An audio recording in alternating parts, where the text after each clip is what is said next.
আজ আমার ঘুম ভেঙেছিল ডেলিভারি দাদার ফোনে। আগের দিন রাত্রিবেলায় আমি ডিলশেয়ার থেকে মাসকাবারির সমস্ত মাল অর্ডার করেছিলাম, সেগুলোই সকালবেলায় দিতে চলে এসেছিলো। সকাল বলতে তখন প্রায় 10টা, সাড়ে 10টা মতন বাজে।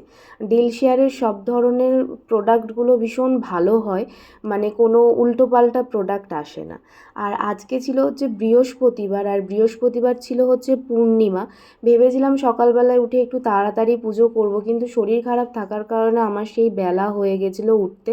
আর বাড়িতে এত গাঁদা ফুল হয়ে গেছে যে আমি সিংহাসনের কোথায় দেব ফুল আমি বুঝে উঠতে পারছিলাম না। আজকে আমার যোগুকে আমি পাকা পেঁপে আর আমসত্ত্ব খেতে দিয়েছিলাম।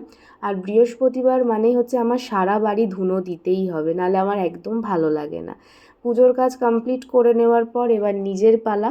আমি সারা রাত মেথিটাকে জলে ভিজিয়ে রেখেছিলাম, সেটাই আমি খালি পেটে খেয়েছি।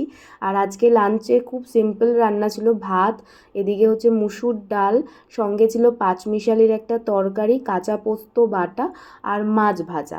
আজকে আমার খুব কাছের মানুষের একটা স্পেশাল ডে ছিল।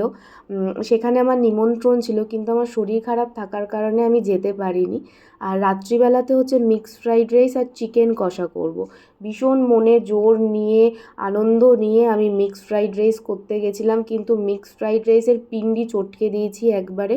পুরো মানে মনে হচ্ছে সেদ্ধ ভাতের ওপর কিছু মানে সবজি ছড়িয়ে দিয়েছি, মানে এত চালটা গলে গেছিলো। আর এই বেড়ালটি হচ্ছে আমাদের মার্কেটে, মানে আমাদের দোকানের ওখানে থাকে। ইনি আবার মাছ আর সন্দেশ খায়, আবার সন্দেশের মধ্যে ইনি শুধু কালাকাঁদ খায়। তাই মার্কেটের সবাই ওকে রাজার বেটা বলে। শোয়া, ঘুমানো ওর সব রাজার বেটার মতন, খাওয়া দাওয়াও রাজার বেটার মতন। মার্কেটে সবাই মিলে আর কি ওকে এই সন্দেশ, মাছ এইসব খেতে দেয়।